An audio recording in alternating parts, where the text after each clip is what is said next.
So I'm hoping Peter can introduce himself. He's being filmed, but we're also going to move a couple of cameras over as well.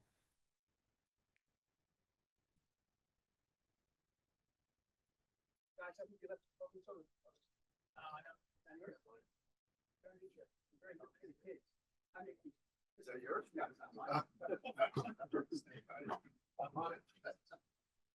Hello, everybody. I've spoken many times at Marty's events, and I'm always honored to do so. So I appreciate the audience.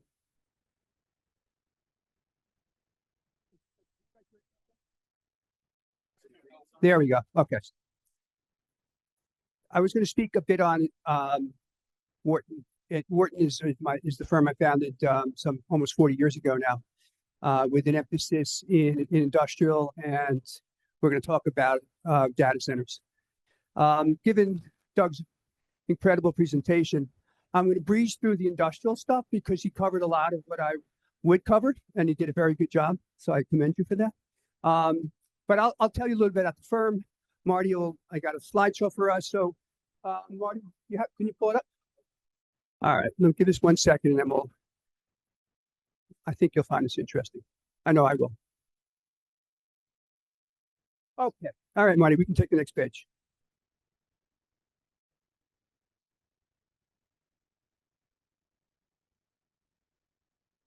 There we go. All right. So Wharton Equity Partners is a firm I founded, as I mentioned, in 1987. My timing was great. I founded it just at the crash of '87. Most of you may not know of it.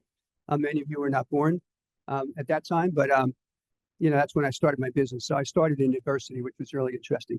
Anyway, over the last almost 40 years, I built the real estate business across all the asset classes as sponsor. Over $2.5 billion deployed. Real estate, we were, as Marty will show, we've been a sponsor with major institutional partners during this time, guys like Starwood and Carlyle, and we are the operator, though we're not an asset allocator. So Marty, next page.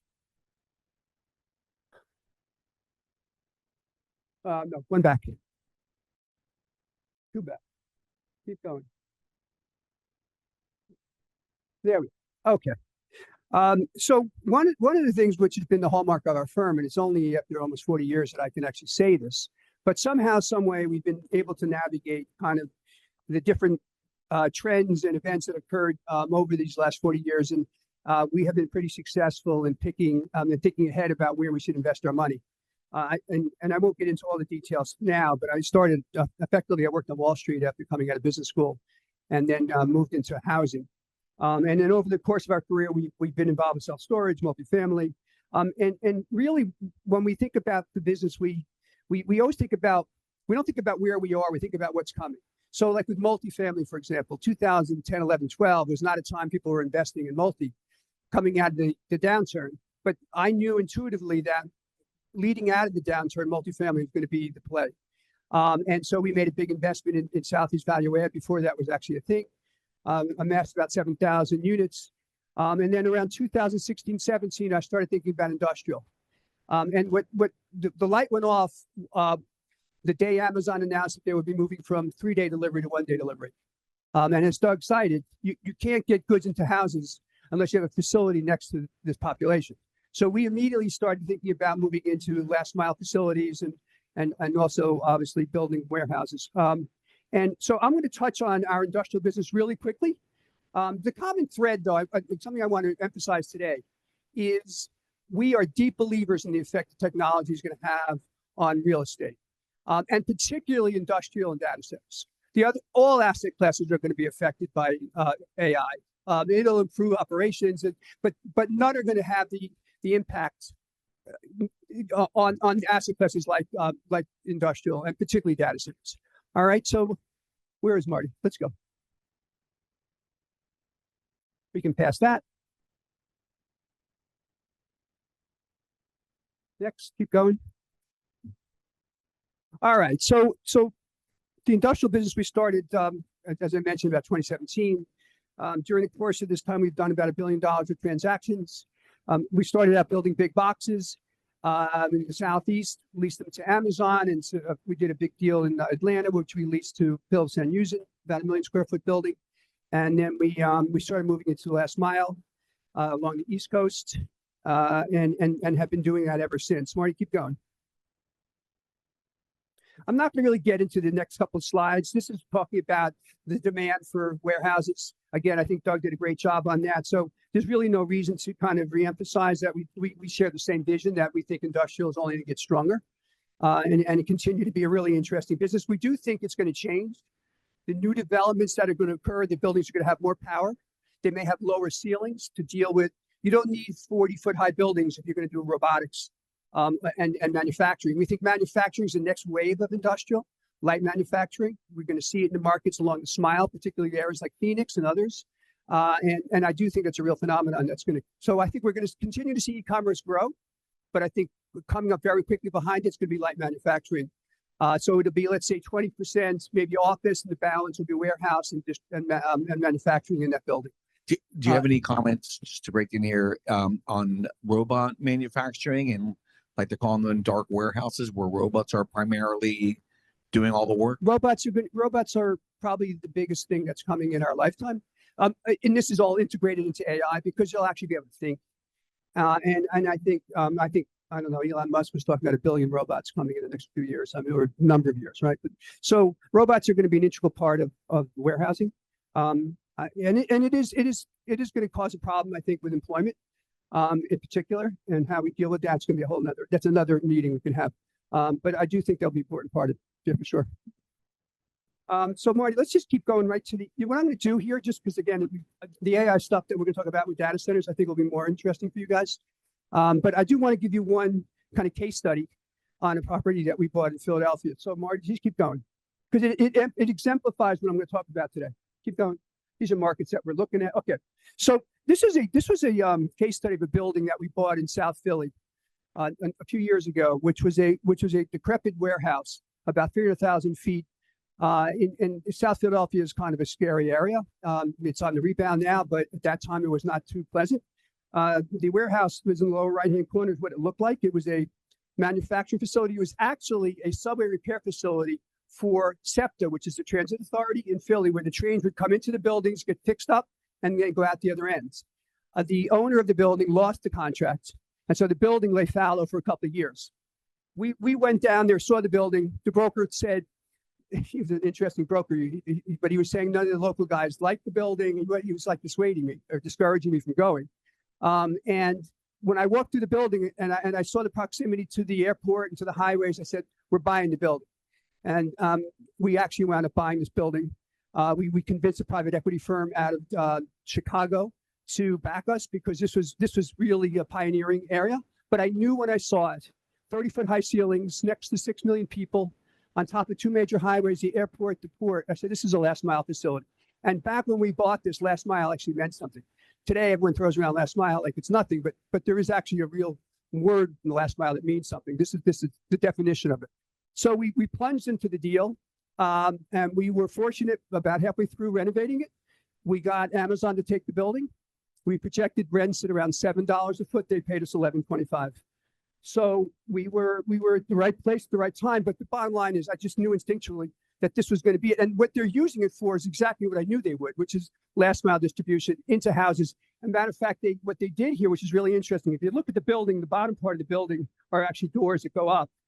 What happens at night is they have electric fans that go into the building. They charge them, they load them up, and the next day they're out the other side delivering to the population and continuously flowing through there. It's a fascinating system they put together. Anyway, so that was a nice deal for us. All right, let's go into the other thing. Let me ask you a question of the group here. How many of you have used ChatGPT? Fair amount, right? Let me ask you the other question. How many used ChatGPT a year ago? A lot less, right? ChatGPT is growing at an extraordinary rate. The last 6 months, the amount of users, weekly users, has doubled from 400 million to 800 million. Let me tell you something about ChatGPT. Uses 10 times more power than a regular Google query. The reason is ChatGPT is actually thinking.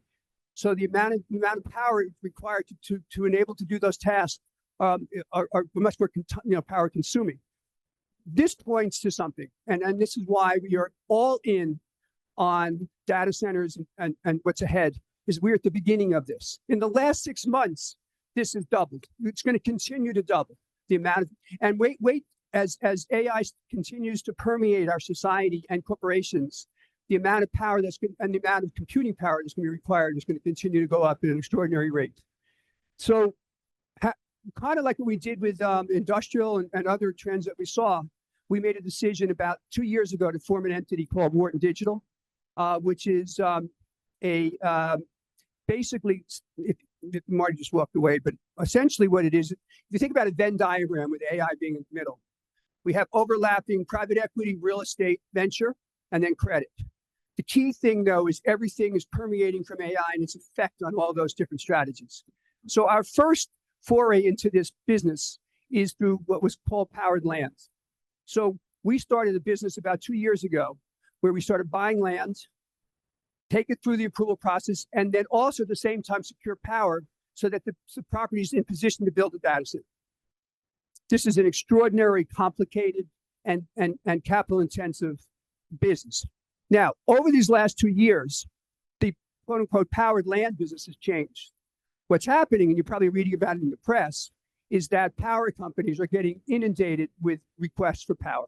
A lot of it is actually fictitious. It's from speculators who are trying to flip their properties. But nonetheless, the amount of power that's being requested is enormous. So what's happening is, to ferret out who's real and not, power companies are starting to say, well, mister, if you want this kind of power, you need to put up a deposit for the work that we're going to have to do to enhance our system. And those deposits are in the tens of millions of dollars. So all of a sudden, the young guy or whatever who put $100,000 down with a farmer and thought he was going to flip the property has got a problem, because he's got to come up with $10 million plus. And what that's doing is it's ferreting out who's real and not, but it's also increasing the amount of capital you need to play the game. So we started thinking about this more and more, like in the last 6 months, and we made a decision that the real way to play this business is to be a fully integrated turnkey developer. Not just land, but to build, own, and operate. Now, we're going to walk through this now, and I'm going to show you what this means. So Marty, we're down to, keep going. Let's see. Okay, so this is the Venn diagram I was talking about before, where AI is in the middle, and again around it are these different strategies, which we're going to build out over time. And I don't really want to get into those today, but they are an integral part of our thought. You can go past that. So as I mentioned, we're in the early stages of building out this, I would call it the digital nervous system, really early. Anyone who says that, what inning you in, I joke about this. I said this to Marty the other day. You can't think about innings. We're on the way driving to the stadium. We're not even like, it's so early that we can't really comprehend what's ahead. We will look back in 10 years from now and then look at this beginning of this period as one of the great changes in our life. Matter of fact, the CEO of Google has been quoted as saying he believes this will be bigger than water and electricity. Just absorb that for a second, all right? This is what we're talking about. Now, you're going to hear a lot of people puffing. There's going to be a lot of speculation. Of course, this is going to happen. The NVIDIA stock's going to go up and down. Doesn't matter. The long-term trend is only one way, and that's forward, and in a massive way, all right? So where everything is stored are in data centers. All these computations can only be in one place, and that's data centers, right? So AI is obviously a driving force in supply demand, but e-commerce is continuing to grow. As Doug pointed out, 15% is ridiculously low. Will probably be 25% or more. And Europe is over 30%. So that's all requires, obviously, content and everything like that is data that needs to be stored. And then streaming videos, it's on and on clouds is kind of, it's the basic storage of data. So as I say here, we're very early in the build out. Marty, let's go. So what happened here, which was very interesting, as I mentioned, I started thinking about we need to be a more integrated firm. And about 6 months ago, maybe a little longer, we actually met, coincidentally, a couple of guys who were senior leaders at Amazon Web Services. They left. They had a stint at a major operator where they created $1 billion of value for that operator in 18 months. And they decided to go out and start their own company called Lighthouse. We have about 2 weeks ago, maybe 3, signed a term sheet to merge our business into Lighthouse. And so the firm is going to be Lighthouse. Wharton, our digital business, our land business is going to be in kind of merged into Lighthouse. I'm going to be taking the position of chairman in that company, and the Amazon gentlemen are going to be the guys who run the business. And we are going to be what's called a turnkey developer, and we're going to keep going. Marty? So a turnkey developer is a company that buys, processes land, gets it approved, gets power, designs the data centers, builds the data centers, obviously leasing first, then building generally, and then operates afterwards. This is a very, very complicated business. These properties are extremely expensive to build, and what worked for us ultimately was having the ability to use and have the Amazon guys join us, because what they know about this business, it evidenced to me when I met them how little I really knew. Peter, are you these data centers you're building, you already have people are going to be working in there, or there's already a company? Let me be clear. This is still a nascent business. We're just starting. So we have land that we're processing. We'll talk about with those. The ultimate goal, though, is that we will be the operators of these facilities, and we'll work, and the tenants will retain us to operate. And so what a turnkey developer does, and this diagram on the right here shows, is that really what it is it's a holding company. And below it are different properties that are being developed, each one of them capitalized separately. There could be one investor across all of them, but unlikely not. And the Lighthouse itself is really the recipient of the carried interest and fees that flow up to the top. That's what operators are. So when you hear about a data center operator, that's generally kind of what they are. You have a question?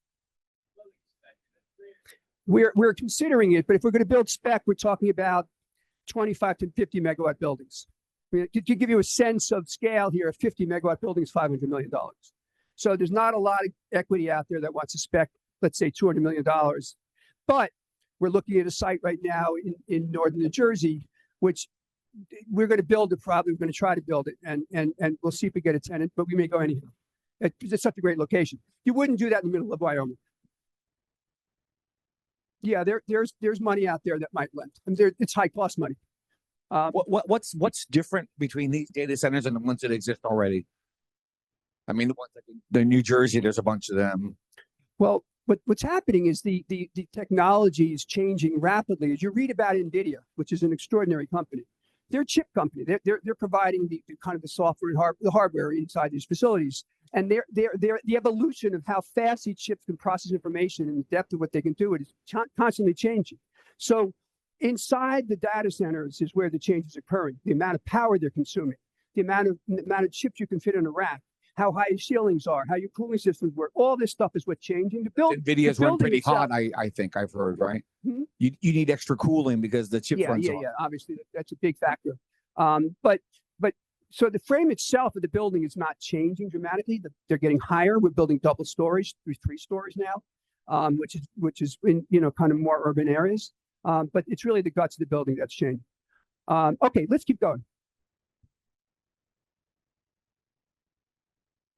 So I've talked about this a bit. I mean, the force behind, the demand is just, again, I don't have to go through it. Robotics, Marty touched on, it's going to be a big force too. That's coming. iOS, IoT, Internet of Things in your houses, everything you do. There are going to be opportunities to talk. How do you, to your stove? How am I doing so far? Cooking. I mean, like it's endless of where this is going to go, and all this is data.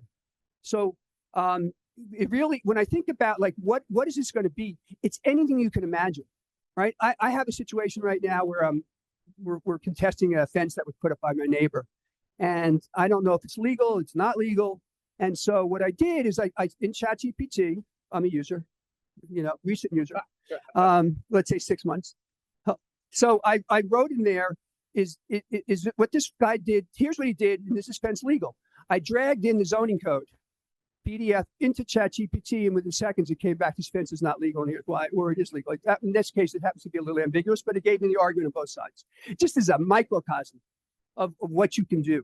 All right. And as our population starts understanding the power of it, forgetting about companies are massive. but the population, all of us together, are going to also drive this thing into places that people don't fully appreciate yet.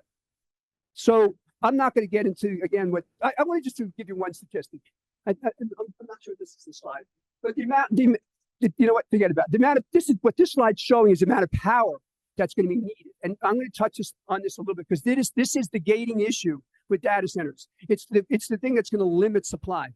Demand is out of sight. The problem is power. So it will put a lid on oversupply. People worry about a bubble. You know, the bubble is not going to happen because there's going to be exuberance a little bit on the demand side, but you're never going to be able to get to the point where there's too much because the supply is going to thwart that. And you do with the lack of it. So I mentioned a little bit about kind of what we do, what we are going to be doing. Let me just jump to that slide for a second. All right. So as I mentioned before, what a data center developer does is it buys lands, it takes it through the approval process, and in that process gets power. Now, what does that mean to get power? You have to go to the utility company early in the stage of this thing and say, hey, we want to build a building here. We need 100 megawatts in the future. Do you have the power? You put in what's called a power study. Those power studies could be $250,000 to $1 million, $250,000 to $1 million. And by the way, you put it in, they could come back to you in 6 months, a year, 2 years, whatever the time frame is, and say, sorry, we don't have the power, or we have it, but it's in 2032, and you're out $250,000 to $1 million. I mean, you know, this is a high stakes game, and you have to be well funded to really play it because you've got to make a lot of bets. You can't just put all your marbles in one place. So what we're doing is we're tying up a lot of land, taking through the approval process. Some places we're dropping, and we'll lose some money. Some places we continue to process. Once you get to a certain point, you have to start putting up deposits for equipment, long lead time equipment. Today, turbines and other devices require maybe 2 to 3 years out. So you could actually wind up in a situation where you actually have the ability to get the power, but you can't build the buildings because you don't have the equipment. So you have to time off. So you're now putting deposits down as you're going. And then in addition, the utility company is saying we need to upgrade our substation down, up the road. Therefore, you got to put up some money for that.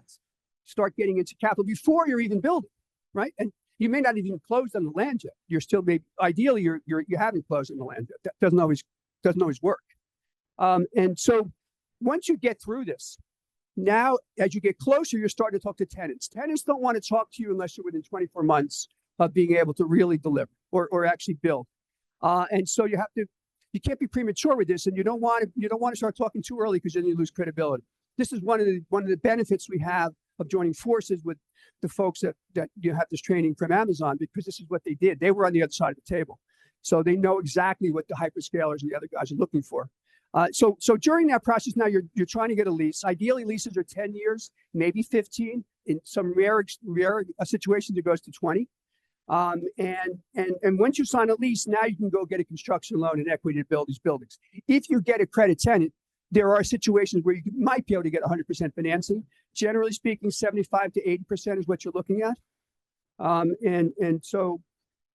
then obviously upon completion of the building, you're owning these things, you're operating these things. Now understand, if your tenant is Amazon or Microsoft, what they want inside the building is very complex, and your team has to understand what they want, and you have to build to their specifications. So that's another dance that goes on as you think about this process.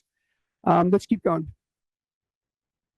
So as from a standpoint of where we're looking right now today, the primary markets you hear about: Northern Virginia, Chicago, some markets on the West Coast. You can't get power. Some of these places, Northern Virginia could be 4 or 5 years out before you could actually get power. It's too long. So what you look for are secondary markets are starting to emerge. We have a site in Charleston, which, from a data center standpoint, is still an early market. We have a site outside of Cincinnati in Ohio. Ohio has turned into a huge market for data centers. The center of the country is a perfect place for data centers. The reason is that there's a lot of infrastructure that was built for manufacturing. Much of this had left, and now data centers are coming in behind this. So all the stanchions and it's all there, and the generation is there. So you're seeing a lot of focus on Ohio You're seeing Indiana emerge as a market, all these places that everyone's abandoned. And I've said this before, I think we're looking at the dawn of the reawakening of the middle of the country. And it's going to be driven by AI. We have a site in, as I mentioned, outside of Cincinnati. And the city is the seller of this property. The mayor is so excited about this. This town is lost a huge manufacturing population, a number of businesses in, let's say, the 80s and 90s. It's been in dire straits. They are so anxious to embrace what we're doing that the mayor is, he's constantly calling us. We got the whole team involved, and they're working with the utility company. It is a really important thing today to make sure that you have the municipality on your side, because what's emerging also now, besides supply, is opposition. So we're starting to see residents come out in force and saying, I don't want that building in my neighborhood. Started with industrial. You can't build an industrial building in Lehigh Valley. I mean, it's just the forces are too coordinated as far as opposition. It's starting to happen with data centers. So what you're looking for when you think about land, when you think about where to go, does it have power? And what's the political landscape look like? And then on top of that, is it in a state that offers incentives, because there's huge sales tax that go into these buildings. We get rebates on sales tax and property taxes and other things. So it's like a myriad. You got to use AI to almost do AI, right? That's the irony here. Anyway, so I'm just giving you a little flavor of the complexity of what this is about. So we are looking at right now secondary markets. We're looking at primary markets, but smaller buildings. Northern New Jersey, where we do a 40 megawatt building. And by the way, just so you know, what's happening with data centers also, you mentioned this before, Marty, is previously is now a year ago. I mean, that's like previously in this business. But we were building what's called training centers. So where data learns to is kind of pulled and curated so that it can move into inference. Inference is where data actually starts to think. These are almost two types of facilities. The inference data centers want to be closer to the population. Think about Google's autonomous vehicles. You cannot afford one instance of latency. Latency is a period of time for data to travel from one place to the next. For obvious reasons. So, but training where the data is cold and figured out could be in the middle of Nebraska. But when it comes time to actually implement it, it has to be close to populations. That's why you're seeing more and more. You're going to continue to see a lot of standards built very close to populations. By the way, it's very hard to do this. Neighbors don't want it. Again, very hard to find land available. So, and when you do find sites, you actually now want to go up, if you can, 2 stories, 3 stories. That presents another problem, right? Who wants to be looking at a 3-story building, in their backyard? So we happen to be lucky. Again, it wasn't completely lucky. We had thought about this in our property in Cincinnati, where we have the full support of the city. We're actually going up 2 stories, 70-foot high building, 2 30-foot high floors, because inside these properties, it's not just the racks that have the chips above them. Cooling, wiring, all the infrastructure that goes into running those properties are also above, and that's changing as the properties change. So one of the things we think about is future-proofing these buildings, thinking about what they're going to be looking like in 3 to 5 years down the line. And you really have to work with engineers who understand what you're doing. This is not your everyday engineer.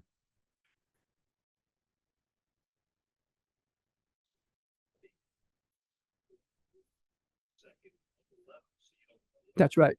Oh, yeah.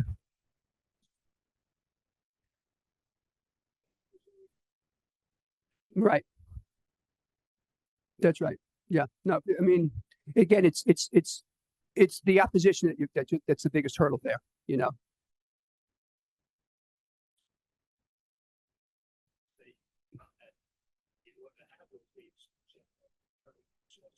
Right. That's right. The other thing that we're thinking about, as I mentioned before, you have all these guys going through the approval process, and all of a sudden they hit the brick wall saying, "Oh my God, I need $10 million. I don't have it." They are perfect people to buy or joint venture with. We're getting phone calls now from these guys. I'm in trouble. I got to put a deposit. If I don't do it, I lose my place in what's called the queue. So it drops down to the bottom. Those are great opportunities, because that particular guy actually advanced the ball down the field, but now he's at a spot where he can't go any further. So we'll come in, put up the capital, joint venture. So there's all sorts of ways of getting to lands. That's not just regular, go to a broker and buy a piece of land.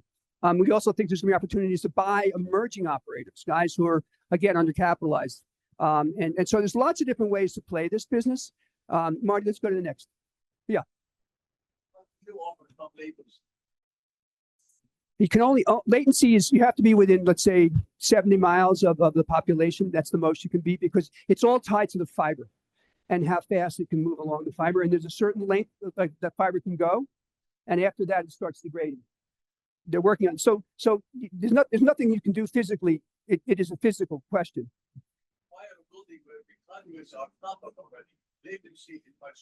But you can't do it with it has to be fiber. Yeah, no. You can't use copper. For us, for what we own every 3 years. We adapt the newer fiber optic technology for wiring and conduits in order to reduce latency, especially for overseas for location flight. Right. Yeah. No, but a lot of the underground stuff today is fiber. Copper is generally when you get to the property itself and they're wiring with copper, that's over. But so the fiber is usually not the problem. It can be in certain locations. And the newer fiber is actually goes a little further. But this is one of the things about this business. It's constantly changing. You have to be aware of all these things. You consider also battery storage, backups. You have to. Because of the shortage. That's right. So, you got to think about, utility companies today are actually starting to talk about the fact that, hey, I know you want the power. We're going to give you the power, but there may be times where we can't give you everything you want. We may have to drop down because we're at a period where there's excessive use. That's not very good if you have a tenant who needs to be up 100% all the time.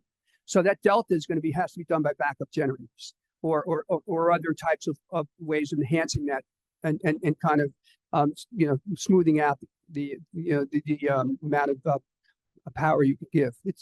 This again becomes part of the whole engineering of the building and what particularly hyperscalers and others require. Some companies are not as sensitive to that, maybe a Bitcoin or some others. But when you start getting up to the real users of power, if ChatGPT goes down for a second, forget about the credibility, the amount of money they lose is extraordinary, right? They just can't beat. This is an interesting page. I don't want to spend a lot of time on it, but I want to give you a sense of the scale of what these buildings look like from a standpoint of capital. This is a 50 megawatt building. It's a quote unquote modest building. Now, let's put that in perspective. 5 years ago, maybe 1 megawatt was considered on the huge side. So 50 today is considered on the modest side, give or take. Bigger is 100, 200, 300. And then you're hearing about gigawatt campuses, which you're reading about in the papers. But we'll take this as a modest 50 megawatt, probably an infill site. And in this particular model, again, I don't want to go all the details, but it's about a $450 million project. Give or take 113 million of equity, and the balance is debt. And the way that it works with data centers is that the user is actually renting the space based on certain dollars per kilowatt hour. And so in this particular case, let's assume this hypothetical tenant is renting your space. Over the term of his 10-year lease, he's paying you rent of $855 million. That's rent. Leasing commissions on these properties run into the tens of millions, if not hundreds of millions of dollars, depending upon the scale of these properties. In this particular instance, again, making a lot of assumptions here, but based on fact, this property is a theoretical property of a value of around 700 million. And on the right, again, you have to do this. This is the culmination of a lot of work and a lot of risk. So you can't just sit here and say, oh, look at that. Look at all the money I'm making. I mean, it takes effort to get here and risk. But in this particular scenario, the developer fee is about 15 million. You get an asset management fee on equity, property management fees, but the real play here is a carried interest. The percentage of the profits that you get vis-a-vis the institutional partner who's putting up the majority of the equity. And so in this particular transaction, again, looking like something like, give or take $60 million to the sponsor. That's for a 50 megawatt property. We have a 240 that we're going through approvals on. We have a 600 down in Charleston that we're going through approvals on. That 600 is about $6 billion if it got built. We may get to the point where we sell the land there. We may build it in phases. We may partner, or it may never get the power we want. one of my dear friends is in the audience. He was the broker in that transaction, Peter Amaruso back there, and he actually brought that deal to me. Okay, Peter, what's the main? You said there's some political risk sometimes. What this is all new development, right? This is not, you're not converting an old data center to a new. We're looking at some of those, but there's Okay. inherent problems with those properties, ceiling heights and otherwise.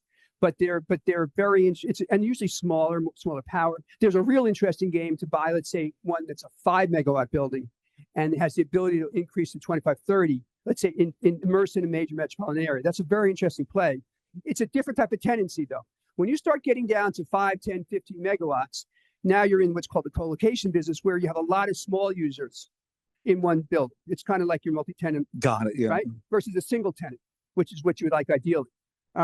And so it's a different business, but it's a very interesting business. And by the way, enterprises, let's not just think about Amex, who needs ultimately to be using data centers. It's going to be the small guys too, as they start adopting this. And so they're going to want to have they may want to be close to where they're storing their data. So these little facilities.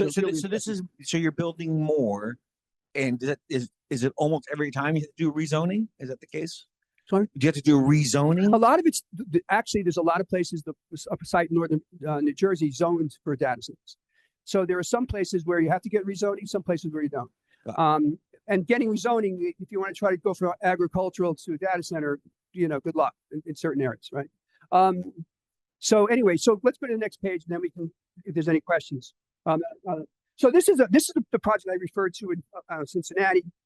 This site's now. We're trying to get approvals for 240 megawatts. This is a 2-story building, 70-foot high building.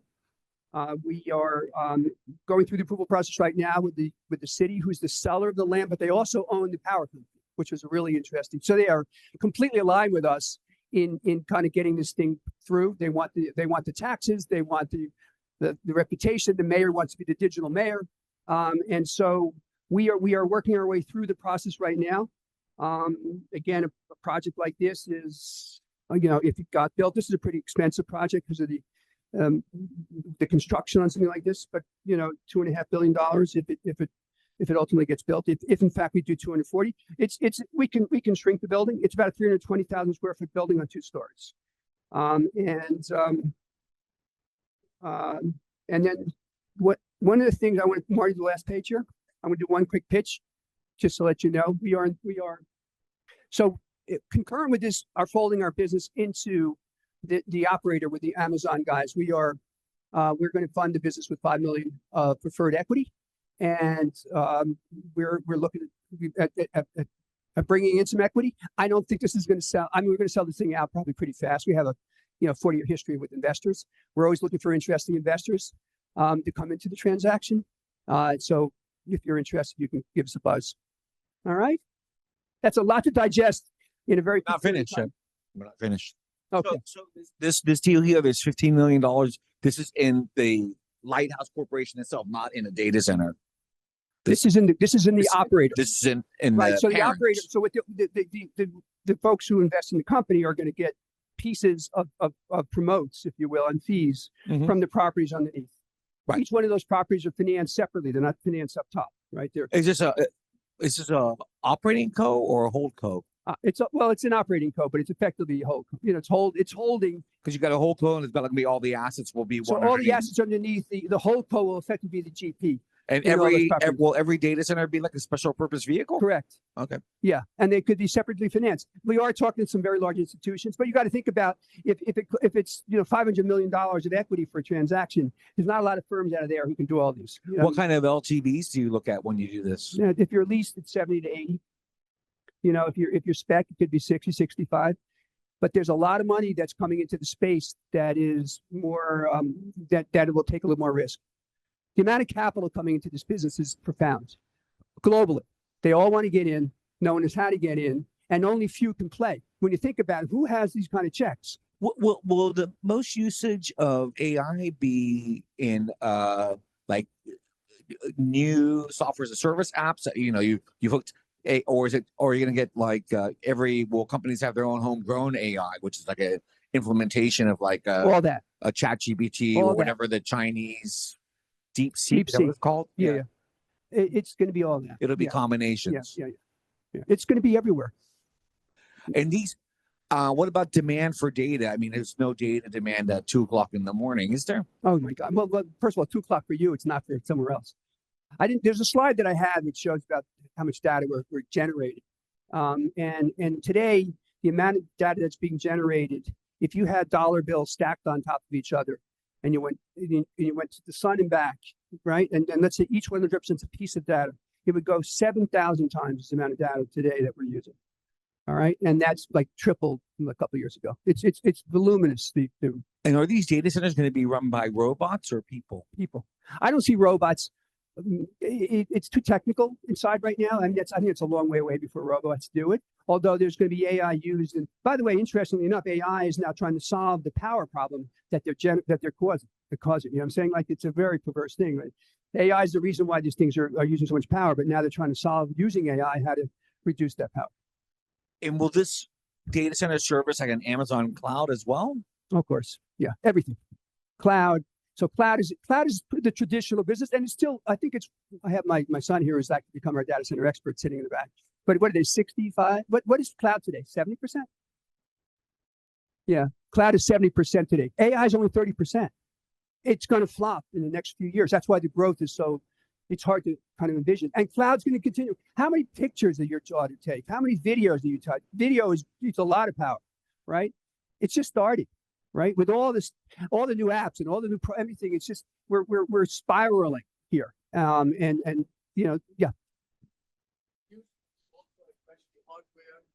How long does it take to address up that space?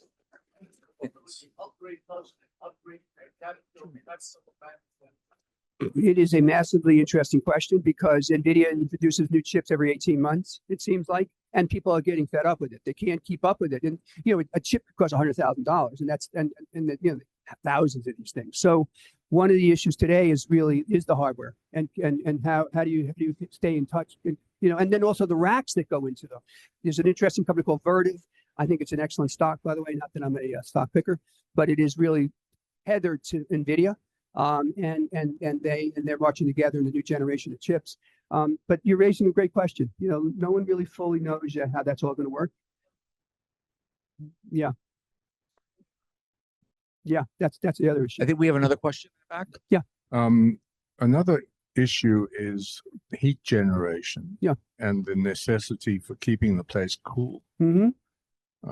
And that in itself is a massive energy drain. Yeah. So they're working right. So is there going to be a constraint on electrical supply? Well, look, you're mixing and matching issues. One is how do you cool these properties, and then how do you power? There is absolutely a constraint on power. Cooling is becoming an interesting problem, which guys are working on now, where they're going to use water at the chip level to cool the chips. And so it's a new technology that's emerging.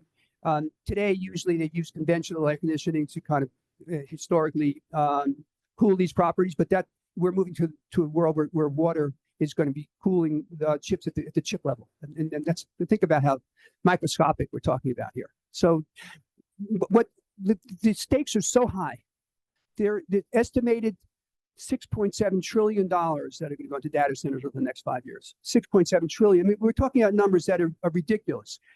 The big Amazon and all these other guys, I think the number was how much they spent this year, or were they going to spend 200 billion? Some crazy number this year. So they're going to find solutions for these hurdles. They're going to have to. You talk about power. They're going to buy power plants. They're building power plants. They're working on every possible way to figure out how to do it because the stakes are too high. And one of the things, this is really fascinating to me, and you're going to hear more and more about it. You're like, what's their return on this? You know what I mean? Like, is it really going to pay off? Are people going to? Let me tell you what these guys face. They face extinction if they don't do it. So when you're facing extinction, you don't care about how much you're spending, right? Because like Google, if Google doesn't do it, OpenAI is going to do it. And OpenAI right now is really hurting Google on the search front. Last question.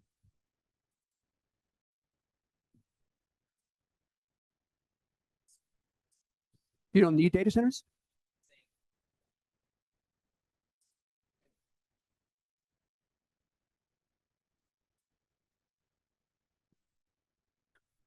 look, it's hard to predict.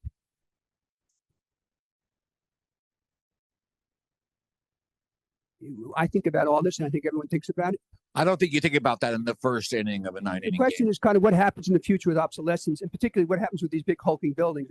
Is there another use for them? There is no other use for these guys, really. I mean, maybe they'll turn into condos. Guys figure out everything to turn a condo today, right? That's the new thing. Office buildings now it's gonna be data centers.